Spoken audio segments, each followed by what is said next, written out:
네, 안녕하세요. 신바람 국어교실의 신바람입니다. 자, 오늘 배울 교재는 국어 금성류 교과서 1학년 1학기 제2단원의 두 번째 소단원 요약하며 읽기 그 두 번째 시간을 갖도록 하겠습니다. 우리 교재 74쪽이고요. 오늘은 특별히 토끼는 용궁에서 살아 돌아올 수 있었을까? 라는 설명문을 요약해보는 시간을 갖도록 하겠습니다. 그럼 오늘도 열심히 공부해 주시길 부탁드리면서 바로 수업으로 들어가도록 하겠습니다. 자, 이제 교재를 좀 펼쳐 보도록 하겠습니다. 자, 74쪽을 여러분들이 펴시면 되는데요. 지난 시간까지 우리가 요약하며 읽기란 무엇인가에 대해서 배웠습니다.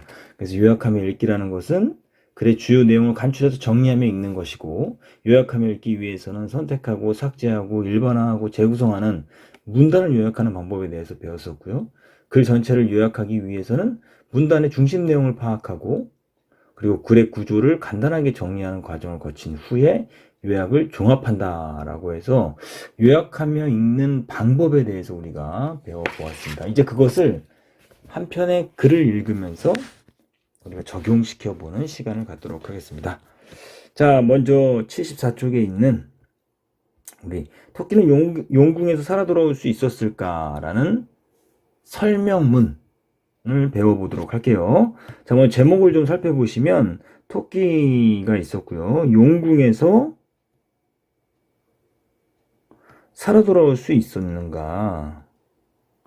그러니까 토끼에 대해서 이야기를 하는데 토끼가 용궁에서 살아 돌아올 수 있었을까? 우리 결말은 알잖아요. 용궁에서 살아 돌아왔잖아요. 근데 이 글은 글의 종류를 좀 미리 말씀드리면 이 설명문입니다. 설명문에 대해서는 갈래 특징 앞에서 정리해 드렸었어요.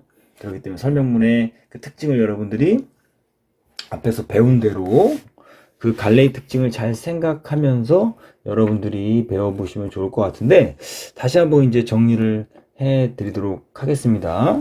자, 설명문의 목적은 뭐냐면, 갈래 특징 여기다 좀 정리해 볼게요.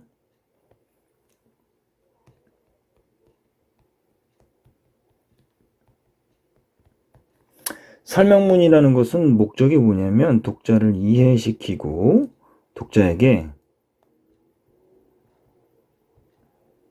자신이 전하고자 하는 정보를 전달하는 것이 목적입니다. 그러면 이해시키고 정보를 전달하기 위해서는 어떻게 써야 될까요? 쉽게 써야 될까요? 어렵게 써야 될까요? 그렇죠. 쉽게 써야 돼요. 쉽게 쓰기 위해서는 글이 체계적이어야 돼요. 그리고 사실을 전달해야 되기 때문에 객관적이어야 합니다. 그래서 이 설명문의 구조가 어떻게 되어 있는가를 살펴보았더니, 처음, 중간, 끝, 이렇게 3단 구성으로 되어 있습니다. 그럼 처음 부분에서 뭘 하냐면요, 설명할 대상을 소개를 합니다. 그리고 중간 부분에서는 구체적인 설명을 하죠. 근데 이 설명을 할 때 우리 중학국어 용어 정리에서 배웠었잖아요. 설명문 갈래 특징도 거기서 정리해 드렸었는데, 설명하는 방법, 다시 말해서 내용 전개 방식이 있었어요. 뭐가 있었냐면 서사가 있었고요, 과정이 있었고, 인과,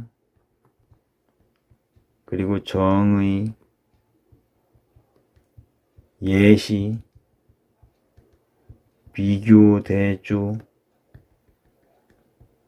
그리고 분류, 분석, 그리고 묘사, 이런 설명 방식 여러분들 다 생각이 나야 될 겁니다. 이런 다양한 설명 방식을 선택해서, 이 중에서 선택할 수도 있고요, 많이 더 나올 수도 있고요, 이런 것들을 선택해서 구체적으로 설명하고, 그리고 난 다음에는 끝부분에서는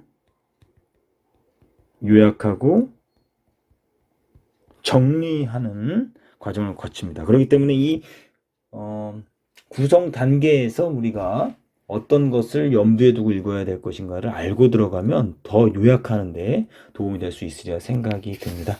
자, 그럼 본격적으로 이제 이 갈래의 특징을 좀 정리했으니까요, 본격적으로 분석을 해 보도록 하겠습니다.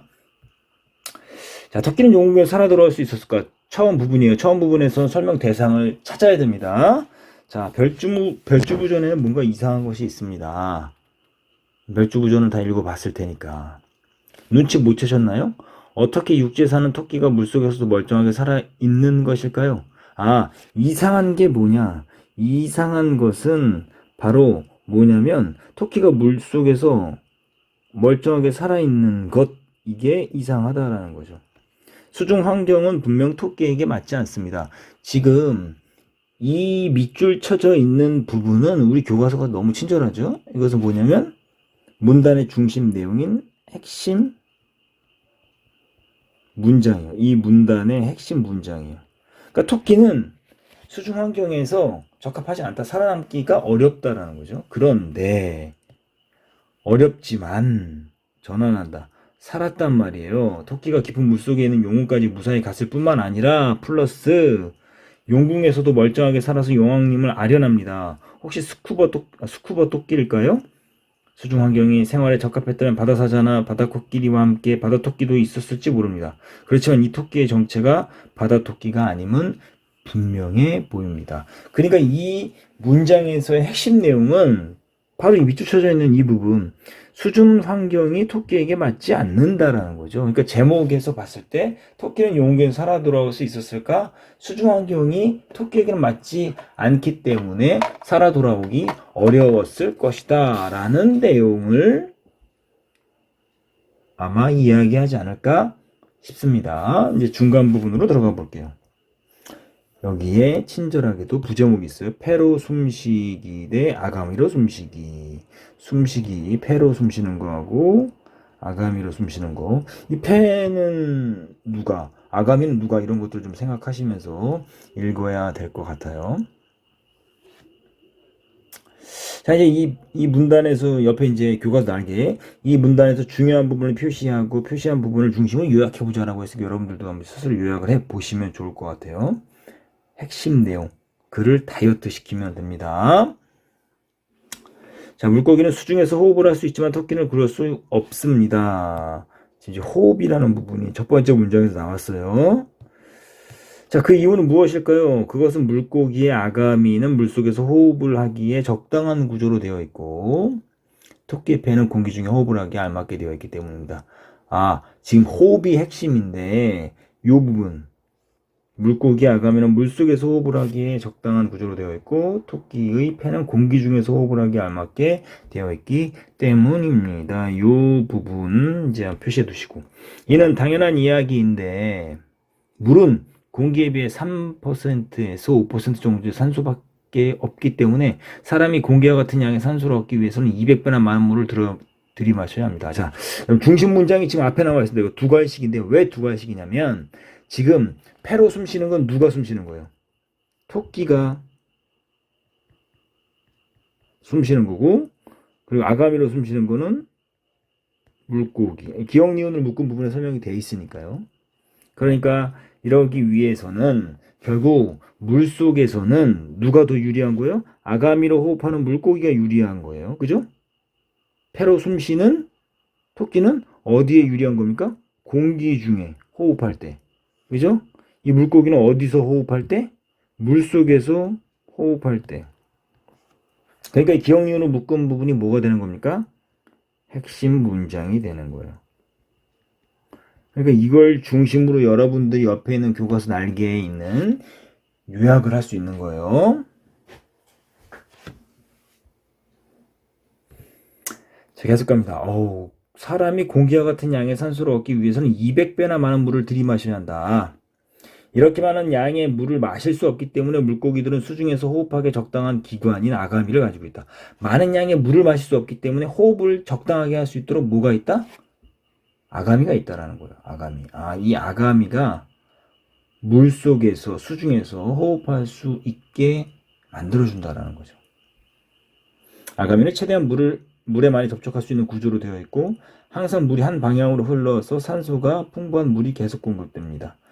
입을 통해 들어온 물은 영양분과 산소가 걸러지면 아가미를 통해 배출됩니다. 그러니까 물을 물이 아가미로 들어오면 영양분하고 산소가 아가미에 걸러지고 그리고 또 아가미를 통해 나머지는 내보낸다 이 소리죠. 금붕어들이 입을 뻐끔거리는 것도 신선한 물을 아가미로 많이 뭐하기 위해서 보내기 위한 일종의 펌프 작용입니다. 자, 세 번째 문단 갑니다. 물속에서 금붕어나 고등어, 연어는 풍부한 물로 아가미 표면을 촉촉하게 하여 숨을 쉬게 됩니다. 그러나 금붕어, 고등어, 연어가 물 밖으로 나오면 아가미 표면이 건조해지며 아가미의 각 부분들이 붙어버려 질식사하게 됩니다. 반면 사람이나 토끼가 물속으로 들어갈 경우 아가미와 같은 기관이 없어 산소가 부족하기 때문에 숨을 쉴 수 없습니다. 그러니까 지금 우리가 해야 되는 것, 이 문단에서 해야 되는 것, 금붕어나 고등어, 연어 이런 것들 우리가 앞에서 배운 문단 요약할 때 일반화하기 방법을 사용해서 요약을 해보면 좋을 것 같아요. 금붕어나 고등어, 연어를 우리가 어떻게 할 수 있을까? 이것들을 상위어, 윗단계의 단어로 한번 일반화 해보면 이건 어류라고 할 수 있죠. 과학 시간에 여러분들 배웠을 것이다 생각합니다. 사람이나 토끼는 어떻게 할 수 있을까요? 일반화 시키는 것. 이것은 포유류라고 일반화 시킬 수가 있었죠. 아, 이걸 좀 요약해 보면 어떻게 되는 겁니까? 어류는 물속에서 아가미로 숨을 쉴 수 있지만 포유류는 아가미가 없어 물속에서는 어떻게 된다? 숨을 쉴 수 없다라는 말을 요약하면 되겠죠. 자, 네 번째 문단 갑니다. 그렇다면 호흡은 왜 중요한 것일까요? 물었죠? 그럼 이것은 뭔 말이냐면 이게 무슨 말이냐면 이거에 대한 답을 하면서 곧 설명을 하겠다는 소리예요. 그러니까 호흡이 왜 중요하냐라는 것에 대한 설명을 하겠다라는 말입니다. 물고기뿐만 아니라 토끼, 사람 등이 살아가기 위해서는 에너지가 필요합니다. 물고기, 토끼, 사람 등은 먹이를 소화시키고 이것을 산화하여 에너지를 얻습니다. 아, 그러니까 물고기, 토끼, 사람 이런 것들도 일반화시킬 수 있잖아요. 어떻게 일반화시킬까요? 이런 것들은 뭐라고 일반화시킵니까? 생물이라고 하면 되겠죠? 산화의 과정에서 산소가 필요한데, 그러니까 에너지를 얻기 위해서는 뭐가 필요하냐면 산화를 필요로 한다는 거예요. 산화의 과정에서 산소가 필요하다는 거. 에너지를 얻기 위해서는 산화가 필요하고 산화의 과정에서 산소가 필요한데 이것이 바로 물고기, 토끼, 사람 등이 호흡을 해야 하는 이유입니다. 아, 호흡이 왜 중요하냐면 뭐 하기 위해서? 에너지를 얻기 때문에 중요한 거예요. 답이 나왔죠? 자, 결국 이것은 물고기, 토끼, 사람 등이 호흡을 해야 하는 이유입니다. 호흡을 할 수 없다면 에너지를 얻을 수 없게 되고 에너지를 얻을 수 없다면 세포들은 죽게 되는 것입니다. 세포들이 죽게 되면 여러분도 죽게 되고 토끼, 물고기 역시 죽게 되는 것입니다. 그러니까 생물이 살아가기 위해서는 뭐가 필요하냐면 호흡이 필요하다라는 겁니다. 호흡. 결국은 호흡을 통해서 에너지를 얻는다라는 사실을 알 수 있죠. 매우 중요한 거예요. 자, 다섯 번째 문단 중간 이 부분이 이제 부제목 읽어볼게요. 바닷속 얼마나 깊은 곳까지 내려갈 수 있을까? 지금까지는 호흡에 대해서 이야기를 했어요. 호흡이 왜 중요하냐라는 내용을 이야기를 했었고요. 이제부터는 다른 이야기를 해보겠다 이 소리죠. 바닷속 얼마나 깊은 곳까지 내려갈 수 있을까? 자, 이제 가볼게요. 자, 토끼가 용궁 구경을 하기 위해서는 호흡 외에도 해결해야 할 또 다른 문제가 있습니다. 토끼는 용궁에 살아 돌아올 수 있었을까라는 제목에서 살아 돌아오기 위해서 먼저 뭐가 해결돼야 되냐면 지금 두 번째, 세 번째, 네 번째 문단에서 이야기했던 호흡이 해결돼야 된다. 그거 말고도 또 하나 해결해야 될 다른 문제가 있다. 그게 뭐냐? 바로 압력입니다. 아, 압력을 해결해야 된다. 그러면 이게 뭡니까? 이 압력이라는 게 이게 핵심 단어가 되는 거죠. 이것이 바로 핵심어가 되는 거예요.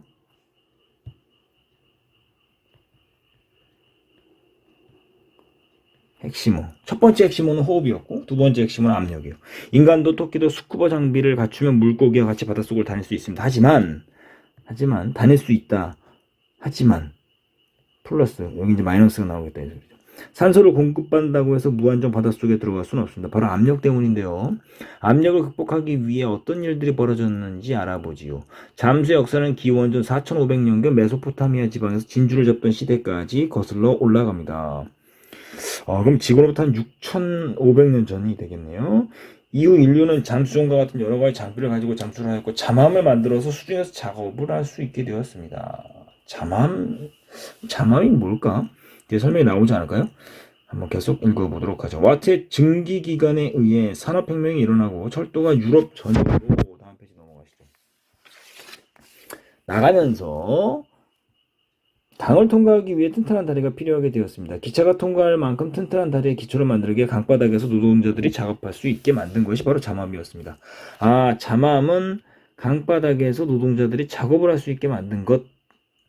잠함에 대해 설명했네요.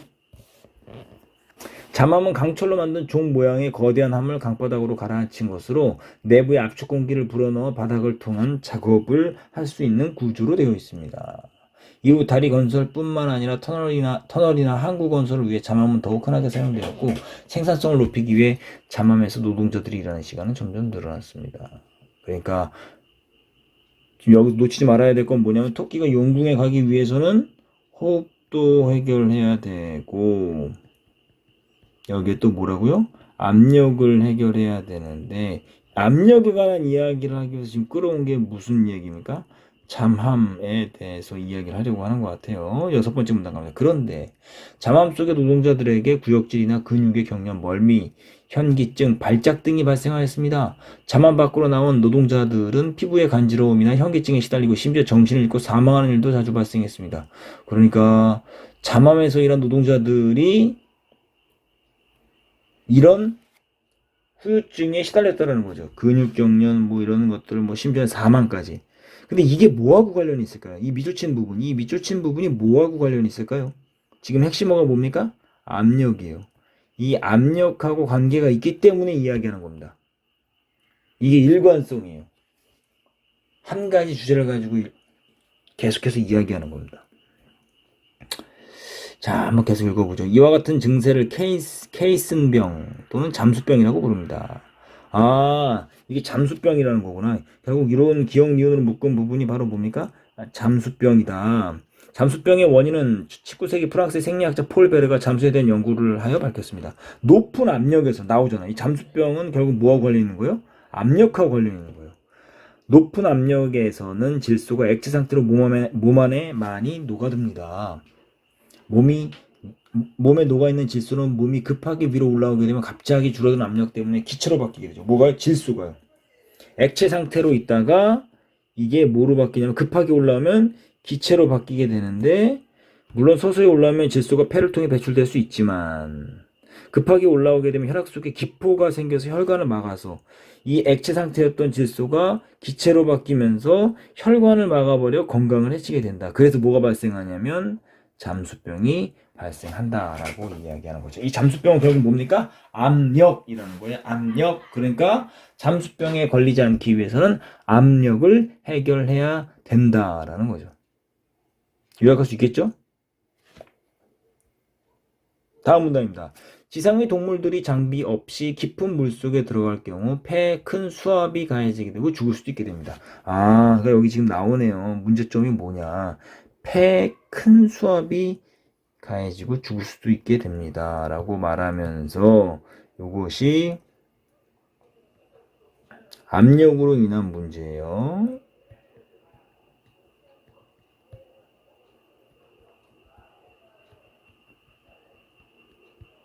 (1번) 폐호흡을 하는 육지, 지상의 동물들은 물속에 들어가게 되면 큰 수압 때문에 죽을 수도 있다.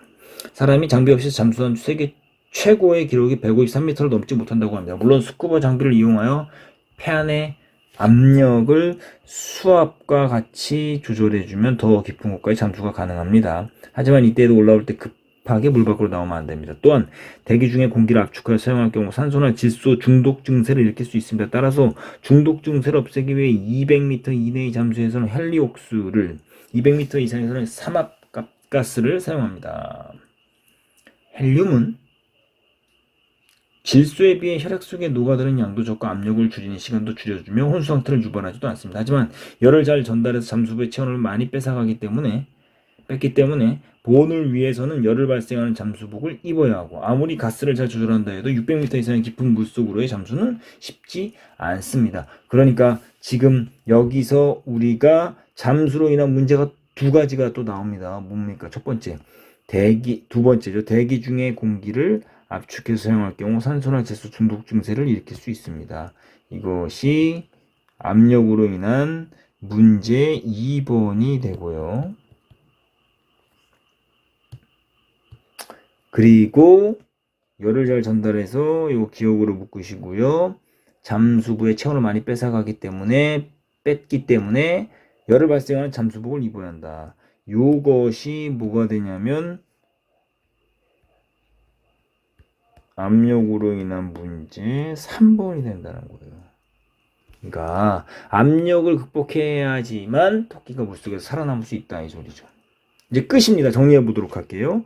토끼는 물속에서 호흡할 수 없는 신체를 가지고 있고 압력 때문에 깊은 물속에 잠수를 할 수 없다. 그러니까 호흡과 압력 때문에 물속에 잠수를 할 수는 없다라고 이야기하고 있죠. 그러므로 결과죠. 인과의 전개 방식을 사용하고 있어요. 별주부전의 기억으로 묶어보세요. 토끼가 깊은 물속에서 마음대로 돌아다니고 살아올 수 있었던 것은 상상 속에서나 가능한 것이지 현재로는 불가능하다고 할 수 있습니다. 그러니까 결국 토끼는 용궁에서 살아 돌아올 수 있었을까라는 것에 대한 질문에 대한 답, 제목에서 물어봤죠? 그러니까 이 글 전체의